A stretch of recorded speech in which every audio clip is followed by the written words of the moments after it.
3 hours after my son told me I had no claim to the house I helped him buy, I sat in a lawyer's office with a folder that would change everything he thought he knew about ownership.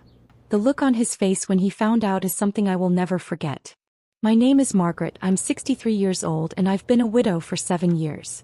My husband David died of a sudden heart attack when he was 59, leaving me with a paid-off home, a decent life insurance policy, and 2 adult children I thought I'd raise to be decent people.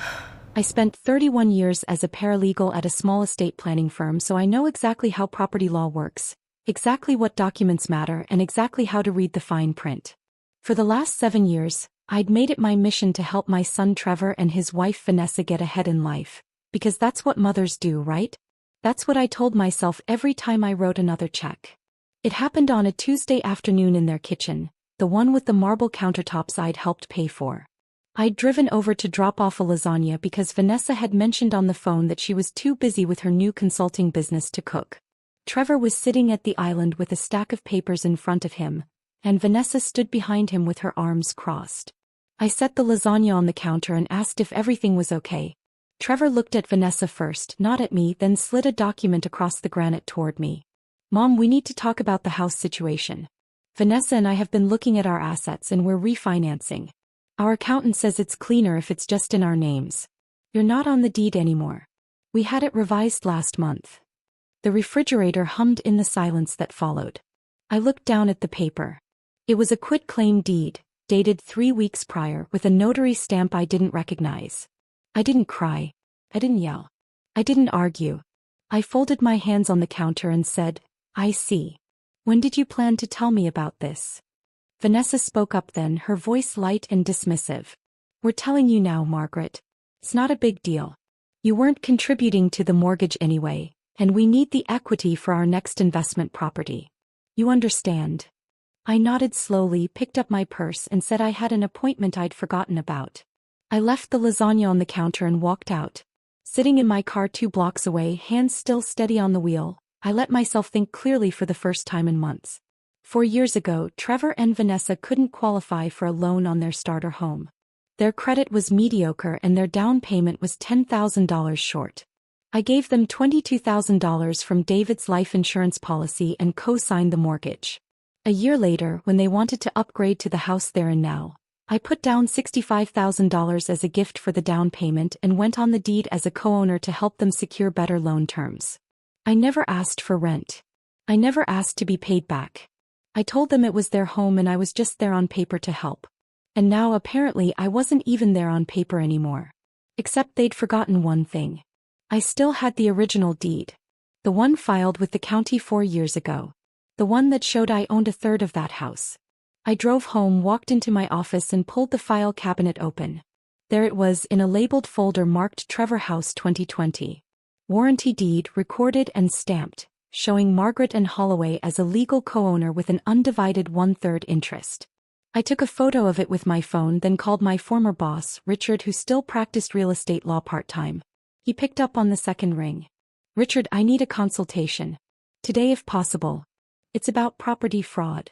By Thursday morning, I had an appointment scheduled with Richard and a real estate litigation attorney named Karen Stoltz. I brought every document I had. The original deed, the co-signing paperwork, bank statements showing my $65,000 wire transfer, email threads where Trevor thanked me for making their dream possible. Karen looked over everything with the calm efficiency I remembered from my own years working in law offices. She tapped the quitclaim deed Trevor had shown me. "Did you sign this?" "No." "Is that your signature?" I looked closely. It was a decent forgery, but the loop on the capital H in Holloway was wrong. "No. That's not my signature." Karen leaned back. "Then this document is void. You still own 1/3 of that property, and if they refinanced or sold any portion of it without your knowledge, they've committed fraud. You have options here, Margaret. A lot of them. I didn't want to destroy my son. I wanted him to understand consequences. I wanted him to feel just for a moment what it was like to have the ground pulled out from under him. I started with the phone plan. Trevor, Vanessa, and their 2 kids were all on my family plan, a holdover from when I'd added them to save them money 3 years ago. I called the carrier at 9:15 on Friday morning, verified my account ownership, and removed all 4 of their lines effective immediately. The representative asked if I wanted to port their numbers to a new account. I said no. I wanted them deactivated. Confirmation email arrived at 9:23. Next was the credit card. 2 years ago, I'd added Trevor as an authorized user on my oldest card to help him build credit. That card had a $19,000 limit. I logged into the account, clicked Manage Users, selected Trevor's name and clicked Remove. The screen refreshed. Authorized user removed. Effective immediately. Then I called my car insurance company. I'd kept Vanessa on my policy when hers lapsed last year, covering her SUV as a third vehicle. I spoke to my agent, Diane, and explained I needed to remove a vehicle and driver. Processed it while I waited on hold. $312 refunded to my next billing cycle. I looked at my list. There was one more thing, the one that had been bothering me the most. For the past 2 years, I'd been transferring $500 a month into a joint savings account I'd opened with Trevor, supposedly for the grandkids' future education. I checked the balance. $14,200. I walked into my bank at 11 o'clock, showed my ID and withdrew the entire amount in the form of a cashier's check made out to myself. The teller counted it twice, printed the check and handed it to me with a smile. I closed the account on the spot. I deposited that check into my personal savings and then did something I hadn't done in years. I went online and booked a trip. 2 weeks in Scotland, self-guided tour of the Highlands, small bed and breakfasts, castle visits, everything I'd talked about doing with David before he died. $6,200 charged to my personal card. Departure date in 3 weeks. The first call came at 4:30 that afternoon. Trevor. I let it go to voicemail. He called again at 5:15. I answered. Mom, what the hell? Our phones are shut off. Vanessa's car insurance just got cancelled. Did you do this? I was sitting in my backyard with a cup of tea, watching the afternoon light filter through the maple tree. Yes, Trevor. I did. Why? What's going on? We can't even call anyone. I had to use the neighbor's phone. You told me I wasn't on the deed anymore. You removed me from property I helped you purchase without my consent. So I've removed you from services I was providing without obligation. It seemed fair. His voice went tight. Mom, that's completely different. We needed to refinance. This is our house. It's my house too, Trevor. Or it was until you forged my signature on a quitclaim deed. I still have the original deed. The real one. The one that says I own a third of your house. I also have the bank records showing I gave you $65,000. So you can either fix this, or I can take you to court for fraud and force a partition sale. Do you know what that means? It means a judge orders the house sold and divides the proceeds. You'd lose everything. The silence on the other end lasted 10 seconds. Then I heard Vanessa's voice in the background, shrill and panicked. Trevor came back on. Mom, you're being insane. We'll add you back on. We didn't think it mattered. Get a lawyer, Trevor.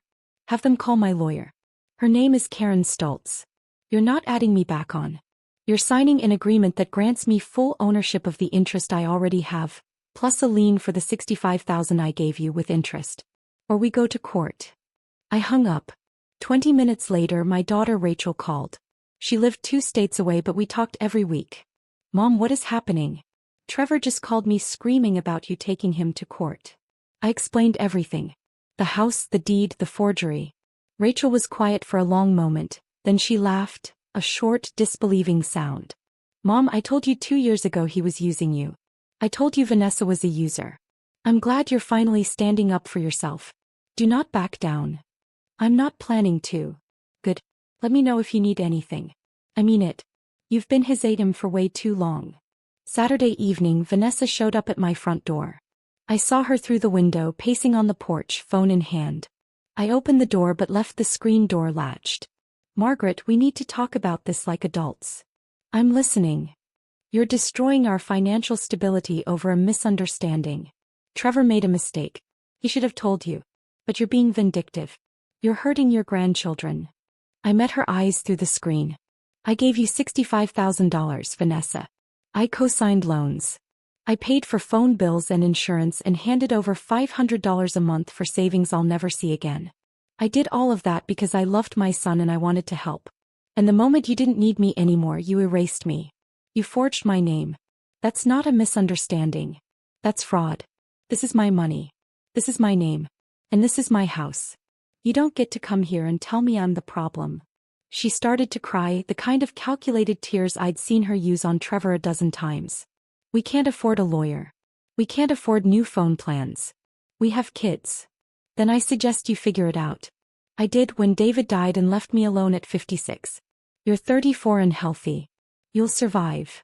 I closed the door. Monday morning I got an email from Karen. Trevor's lawyer had reached out. They wanted to settle.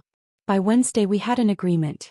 Trevor and Vanessa would sign a legal acknowledgement of my ownership interest, pay me back the $65,000 over 10 years at 4% interest, and I would not pursue fraud charges.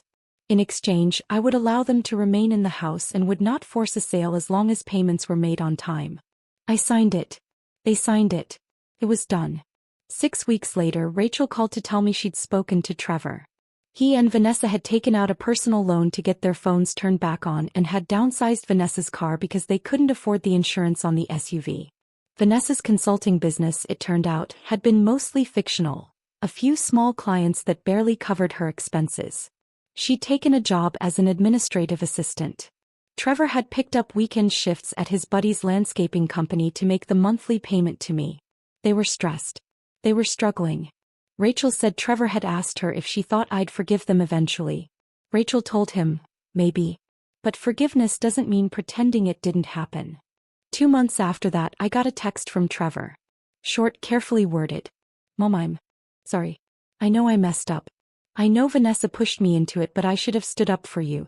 I miss you. Can we talk? I read it twice, then typed back. I accept your apology. I'm not ready to talk yet. When I am, I'll let you know. Take care of your family. I didn't hear back.